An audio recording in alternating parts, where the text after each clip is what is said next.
साथियों, मैं मानता हूं महाराष्ट्र की बहुआयामी प्रगति का अगर कोई पहला नायक है तो वो है यहां का किसान।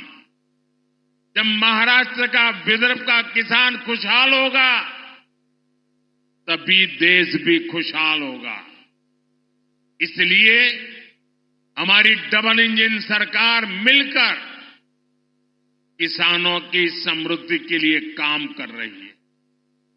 आप देखिए, पीएम किसान सम्मान निधि के रूप में केंद्र सरकार 6,000 रुपये किसानों के लिए भेजती है। महाराष्ट्र सरकार उसमें 6,000 रुपया और मिलाती है। महाराष्ट्र के किसानों को अब 12,000 रुपया सालाना मिल रहा है। फसलों के नुकसान की कीमत किसान को न चुकानी पड़े, इसके लिए हमने 1 रुपये में फसल बीमा देना शुरू किया है। महाराष्ट्र की एकनाथ शिंदे जी की सरकार ने किसानों का बिजली बिल भी 0 कर दिया है। इस क्षेत्र में सिंचाई की समस्या के समाधान के लिए हमारी सरकार के समय से ही कई प्रयास शुरू हुए थे, लेकिन बीच में ऐसी सरकार आ गई जिसने सारे कामों पर ब्रेक लगा दिया। इस सरकार ने फिर से सिंचाई से जुड़े प्रोजेक्ट्स को गति दी है। इस क्षेत्र में करीब 85,000 करोड़ रुपए की लागत से वैनगंगा, नलगंगा नदियों को जोड़ने की परियोजना को हाल ही में मंजूरी दी गई है।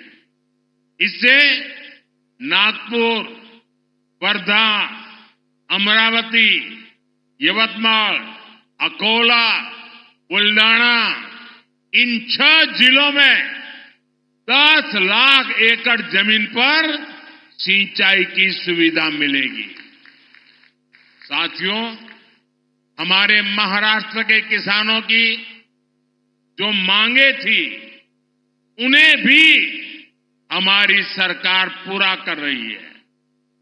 प्याज पर एक्सपोर्ट टैक्स 40% से घटाकर 20% कर दिया गया है। खाद्य तेलों का जो आयात होता है उस पर हमने 20% टैक्स लगा दिया है। रिफाइंड सोयाबीन, सूर्यमुखी और पाम ऑयल पर कस्टम ड्यूटी को 12.5% से बढ़ाकर 32.5% कर दिया है। इसका बहुत फायदा हमारे सोयाबीन उगाने वाले किसानों को होगा।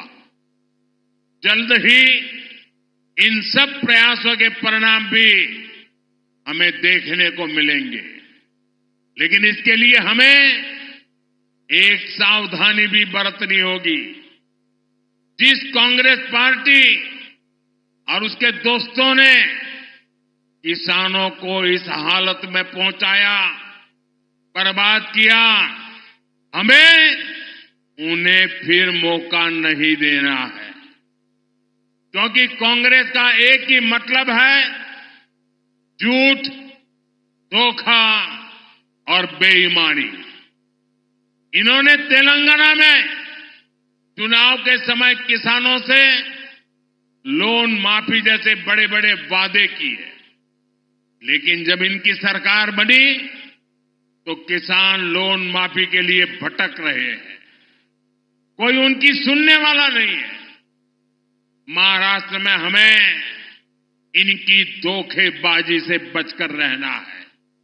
साथियों, आज जो कांग्रेस हम देख रहे हैं ये वो कांग्रेस नहीं है जिससे कभी महात्मा गांधी जी जैसे महापुरुष जुड़े थे। आज की कांग्रेस में देशभक्ति की आत्मा दम तोड़ चुकी है। आज की कांग्रेस में नफरत का भूत दाखिल हो गया है। आप देखिए, आज कांग्रेस के लोगों की भाषा, उनकी बोली विदेशी धरती पर जाकर उनके देश विरोधी एजेंडे, समाज को तोड़ना, देश को तोड़ने की बात करना, भारतीय संस्कृति और आस्था का अपमान करना, ये वो कांग्रेस है जिसे टुकड़े टुकड़े गैंग और अर्बन नक्सल के लोग चला रहे हैं। आज देश की सबसे बेईमान और सबसे भ्रष्ट कोई पार्टी है तो वो पार्टी कांग्रेस पार्टी है। देश का सबसे भ्रष्ट परिवार कोई है तो वो कांग्रेस का शाही परिवार है। साथियों, जिस पार्टी में हमारी आस्था और संस्कृति का जरा सा भी सम्मान होगा, वो पार्टी कभी गणपति पूजा का विरोध नहीं कर सकती। लेकिन आज की कांग्रेस को गणपति पूजा से भी नफरत है। महाराष्ट्र की धरती गवाह है, आजादी की लड़ाई में लोकमान्य तिलक के नेतृत्व में गणपति उत्सव भारत की एकता का उत्सव बन गया था। गणेश उत्सव में हर समाज, हर वर्ग के लोग एक साथ जुड़ते थे। इसलिए कांग्रेस पार्टी को गणपति पूजा से भी चीड़ है। मैं गणेश पूजन कार्यक्रम में चला गया तो कांग्रेस का तुष्टीकरण का भूत जाग उठा। कांग्रेस गणपति पूजा का विरोध करने लगी। तुष्टीकरण के लिए कांग्रेस कुछ भी कर रही है।